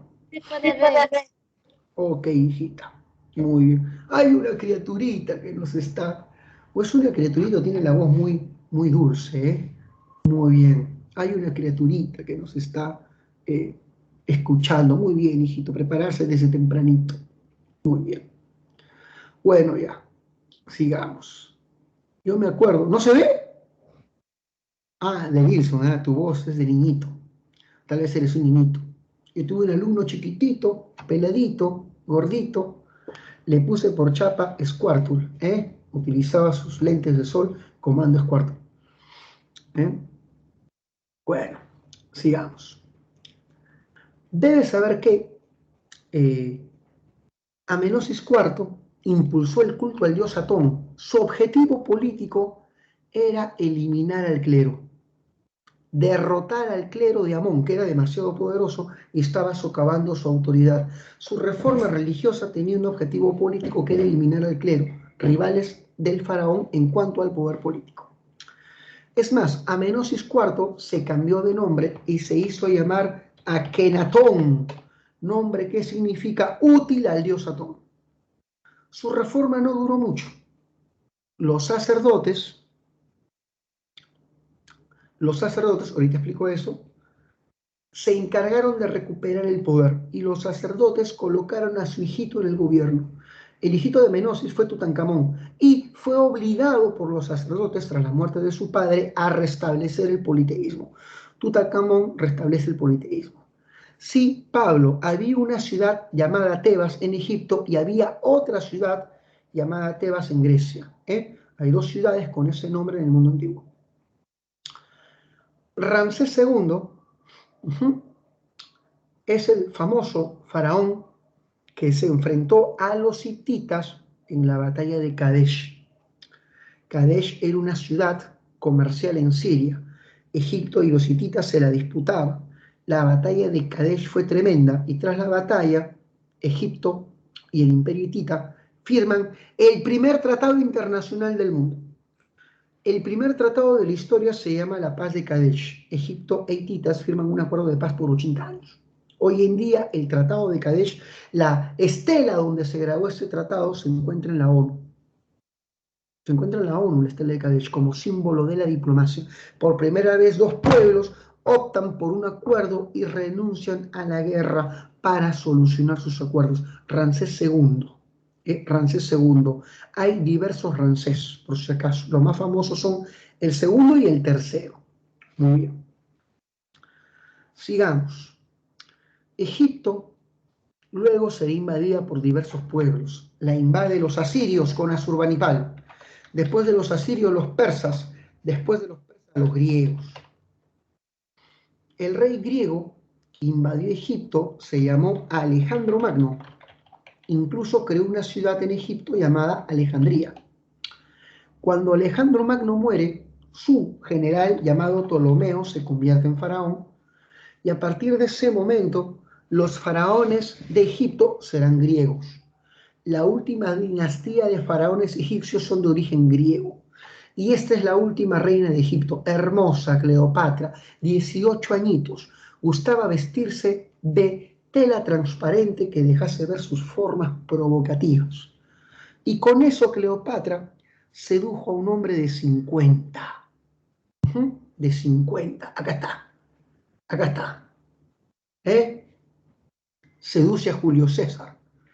Y con él tiene un hijo llamado Cesarión, el que nació por cesárea, pues. ¿Eh? Cleopatra le gustan mayores, como te dije. Es su sugar daddy. Muy bien. Finalmente, Cleopatra fue derrotada por un general romano llamado Octavio, y Octavio empuja a Cleopatra al suicidio. Cleopatra se suicida, es la última reina de Egipto, y Octavio convierte Egipto en una provincia romana. Fin del Estado faraónico. ¿Qué es? ¡Qué bestia! Minuto para respirar. Profesor, quería decirle que algunos decían que ella se mató por interés político y otros decían por amor a otro que con quien se había casado. Eso es lo que me acuerdo de la historia. Ok, hijita, sí. Bueno, se mató por cuestiones políticas. En realidad, Cleopatra engañó a Marco Antonio y le dijo, estamos derrotados por Octavio, amor, hay que suicidarnos. Y ella tomó un tipo de bebida que inhibía su respiración por un momento. Bueno, la hacía parecer muerta y lo toma y Marco Antonio, Cleopatra, te has muerto, y se atraviesa las vísceras con su espada. Se muere Marco Antonio y Cleopatra despierta. Es una bandida. Y Cleopatra intentó seducir a Octavio, pero no pudo. Octavio era un hombre demasiado recto. ¿Eh? Demasiado recto. Y Cleopatra, al darse cuenta que Octavio la quiere capturada y la quiere llevar a Roma, meterla en una jaula y darle una muerte terrible, decide suicidarse. Así que aquí no hay amor, aquí hay política. Muy bien, aquí hay política. Ya está. Las familias reales no se casan por amor. ¿Eh? Listo. Las princesas no se casan por amor. Todo es matrimonio concertado y arreglado. Todo es cuestión de política. Las chicas, ay, quiero ser princesa. No, nunca vas a escoger a tu príncipe real. En el mundo de las monarquías no funcionan así los matrimonios. Muy bien. Claro, pues se suicida con una cobra metida en una canasta de higos y la pica en alguna parte de su cuerpo. Tampoco me digas, ¿dónde la picó? No sé, pues no sé, no se sabe. Muy bien. Ahora sí, la India. Hablamos de la tierra de Charucán. Ahora sí.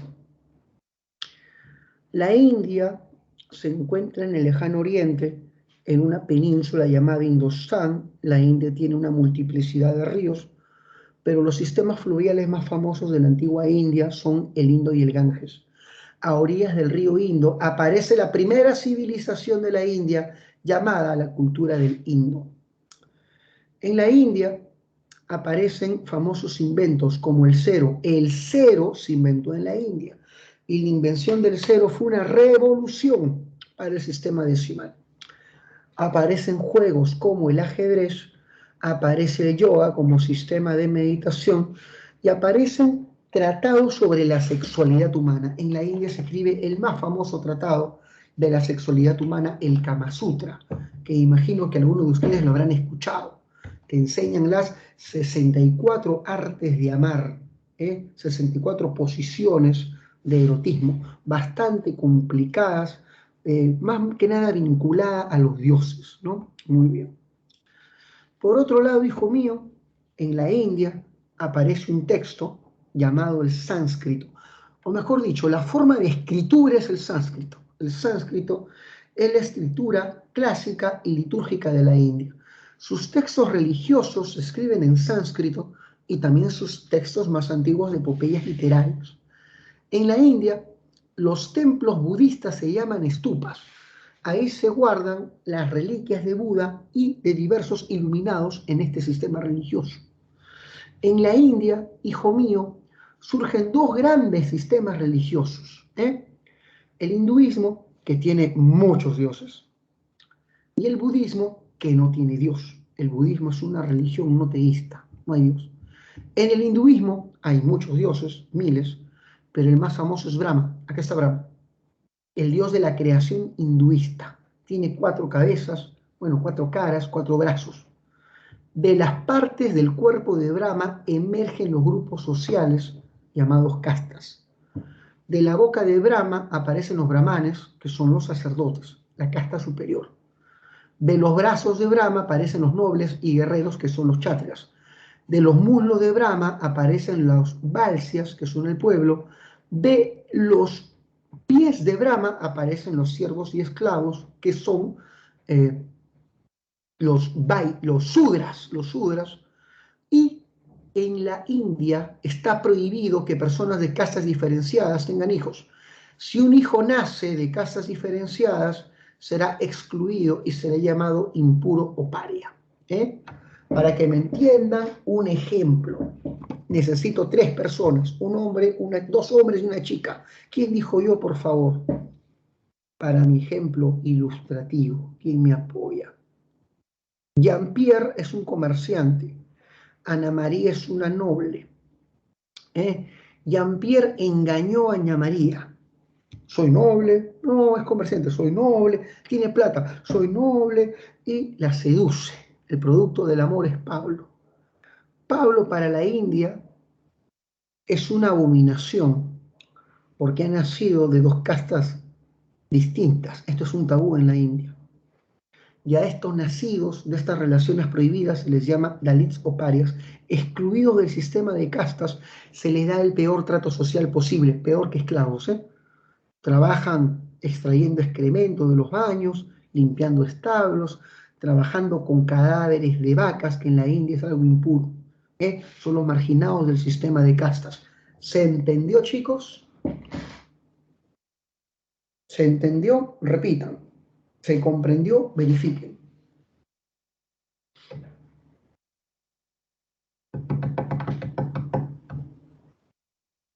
Al hijo, solo al hijo. Muy bien. En contra del sistema de castas aparece Siddhartha Gautama, Buda. Siddhartha Gautama, Buda, el iluminado, crea un sistema religioso no teísta donde lo más importante es eliminar el sufrimiento. ¿Cómo eliminas el sufrimiento? Eliminando el deseo. Si el deseo es extinguido de tu alma, ingresas a un estado de indiferencia al sufrimiento llamado nirvana. Si deseas, sufres, por si acaso, ¿Qué es lo que más deseas ahorita? Ingresar. Y ustedes creen que ingresando serán felices. No es así. Conozco a muchos ingresantes y muchos egresados infelices. Un deseo cumplido es una satisfacción momentánea que desaparece una vez cumplida y es reemplazada por otro deseo. El deseo es una trampa, no genera felicidad. Ingresas, luego vas a decir, oh, qué horrible es la universidad, no duermo, todo el día estudio, voy a ser feliz cuando egrese. Egresas. Necesito un posgrado para ser más competitivo, necesito un buen trabajo, consigues un buen trabajo. Ahora necesito casarme para ser feliz. Te casas, una mujer terrible, ahora tengo que divorciarme para ser feliz. Entonces, el deseo no es la felicidad, solamente es el espejismo de la satisfacción momentánea. La felicidad está presente en el aquí y en el ahora, en el disfrute de la existencia y disfrutar de la bendición de la existencia de este momento. ¿Cómo eliminas al deseo? ¿Cómo eliminas al deseo? Lo eliminas con prácticas meditativas. Prácticas meditativas. Ingresas a un estado donde ya no sufres. Pueden pasarte cosas, pero no sufres. Ese estado se llama nirvana, el estado de indiferencia al sufrimiento. Buda dice, una vez que eliminas el deseo y no sufres, te das cuenta que el sufrimiento es una invención, una ilusión, inventado por una mente enferma. El dolor es inevitable en la vida, el dolor físico, pero sufrir es una elección personal. Muy bien. Periodos históricos. El karma nace del hinduismo, del hinduismo. A ver, la civilización del Indo está formado por un grupo de hombres de tez oscura, conocidos como los drávidas. Estos hombres de tez oscura, los drávidas o cultura del Indo, son los primeros creadores de ciudades en la India. ¿Cuál es la ciudad más antigua de toda la India? Harappa. Perdón, me estoy confundiendo. Mohenjo-Daro. Mohenjo-Daro y Harappa, pero primero Mohenjo-Daro, son las ciudades más antiguas de la India. Esos hombres, negritos, oscuritos, van a ser invadidos por una casta guerrera que viene del norte, los arios, también llamados indoeuropeos de tez blanca, invaden la India expulsando a los negritos al sur. Por eso es que en la India toda la gente del norte es de tez blanca, descendientes de los indoeuropeos, y los del sur son negritos, descendientes de los drávidas. Por eso en la India hay gente blanca y gente negra, descendientes de arios y de drávidas respectivamente. Los indoeuropeos o arios introducen el caballo, el hierro y su lengua llamada el sánscrito. Surge el hinduismo, surge el sistema de castas. Durante el periodo brahmánico, el sistema de castas se consolida y aparece Buda para criticarlo. Recuerda, Buda cuestiona el sistema de castas. Durante el periodo brahmánico, la India estaba partida en 16 reinos, hasta que aparece un rey que es el más fuerte de todos, Chandragupta. Chandragupta gobernaba uno de esos 16 reinos, llamado el reino de Magadha, y Chandragupta de Magadha logra invadir a todos, convirtiéndose en el primer emperador. El unificador de la India es Chandragupta Maurya, dando origen al imperio Maurya, el periodo de la primera unificación. Chandragupta, el unificador de Magadha, el hombre que logró la unificación de la India, tiene un sobrino llamado Ashoka. Ashoka lleva su imperio a su máxima expansión y Ashoka inicia la conversión de la India del hinduismo al budismo. Ashoka convirtió a la India al budismo oficialmente. ¿Cómo? Construyendo estupas por todo el país. Las estupas fueron distribuidas por el gran Ashoka para promover el budismo. Muy bien.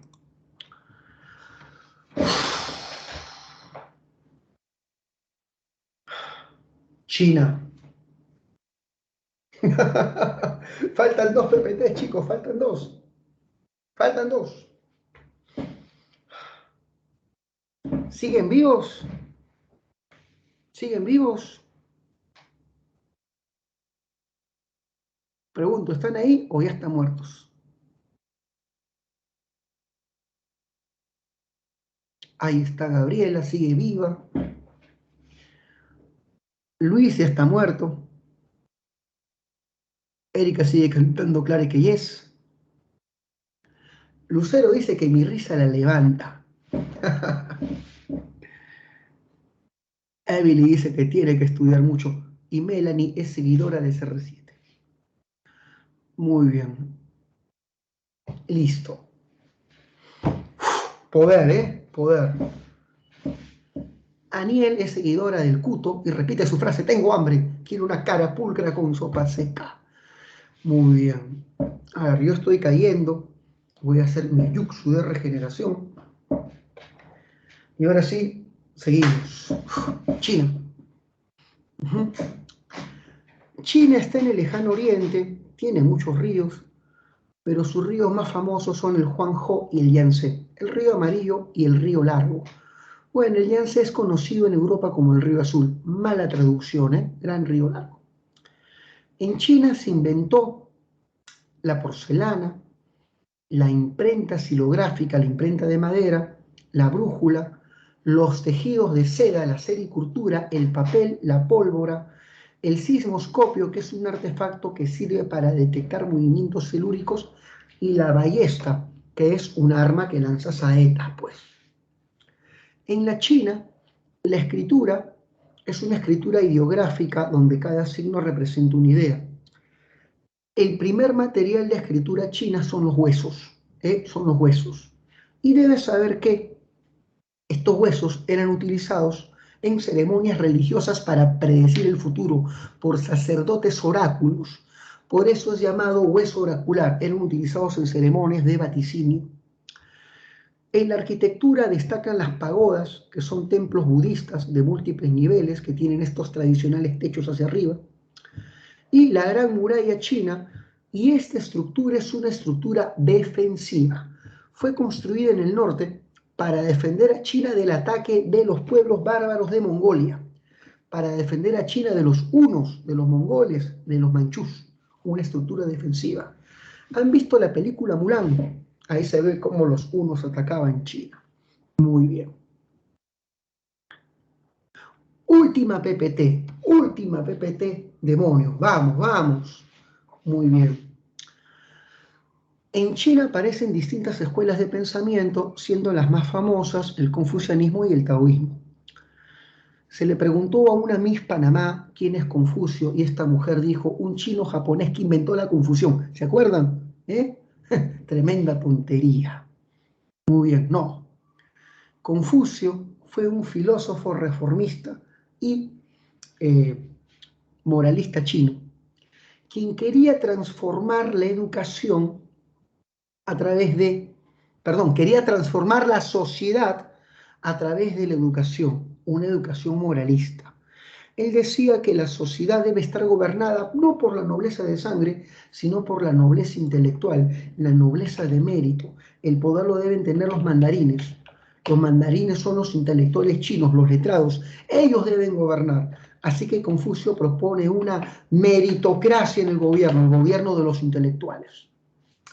Lao Tse es el filósofo que quería comprender el principio supremo que organiza todas las cosas. Y él llamó a ese principio el Tao. Tao significa sentido. Él decía que todo el mundo tiene un orden y ese orden se llama Tao. Por ejemplo, la realidad está compuesta por fuerzas opuestas y complementarias como el día y la noche, lo masculino, lo femenino, la vida y la muerte, la luz y las sombras, y llamó a estas fuerzas opuestas y complementarias el yin y el yang.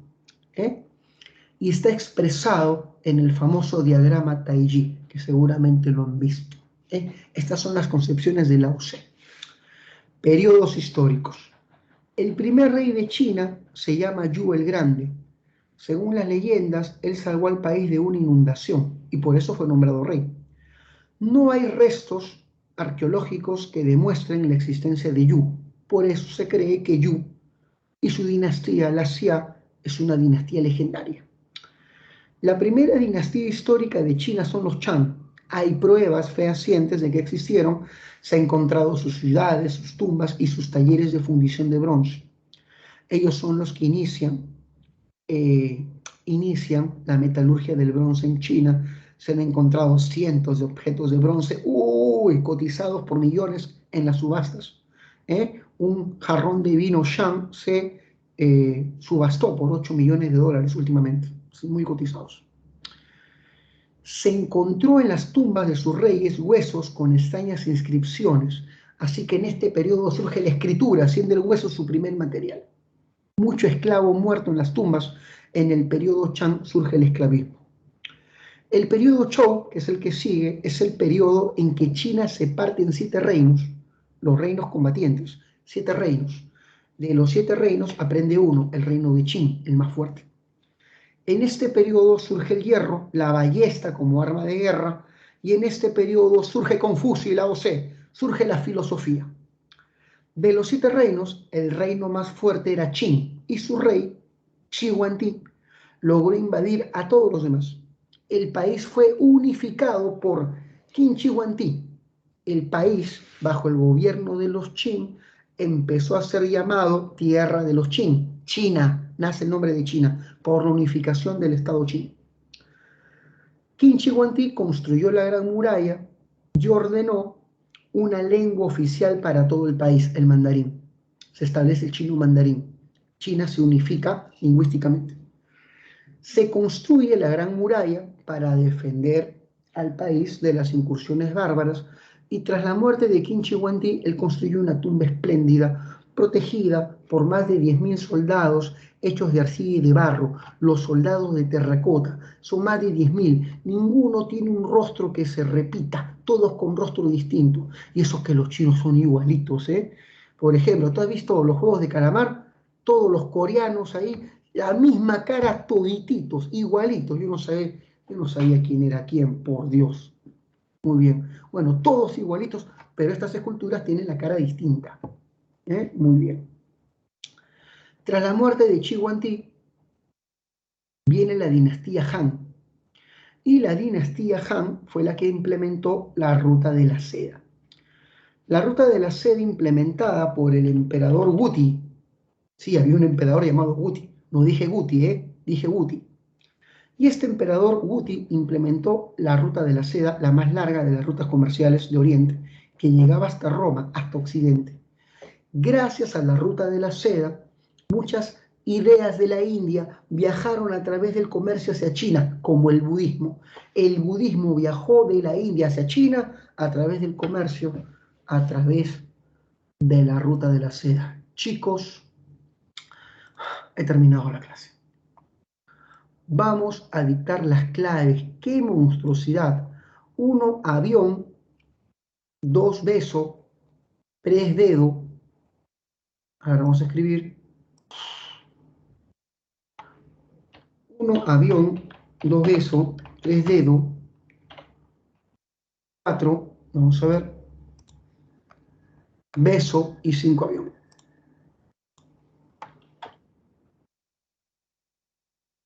Chicos, hasta ahí llegamos. Muchas gracias por su atención. Nos estamos viendo la otra semana. Gracias a los que se han quedado. Gracias a los que han sobrevivido. Los que han sobrevivido, aparece durante el periodo show. Los que han sobrevivido a la clase son los de élite. Los que se van es la gente que quedará en el camino. Quedará en el camino. Son los que contribuyen con su dinero a que tú tengas una educación, que paguen su examen. Pero los que se quedan hasta el final son los que tienen real oportunidad de ingresar. Muy bien, gracias chicos, nos vemos, un abrazo para todos ustedes, ya podemos descansar. Muy bien, espero que les haya gustado la clase, cuídense mucho, ahí los vídeos.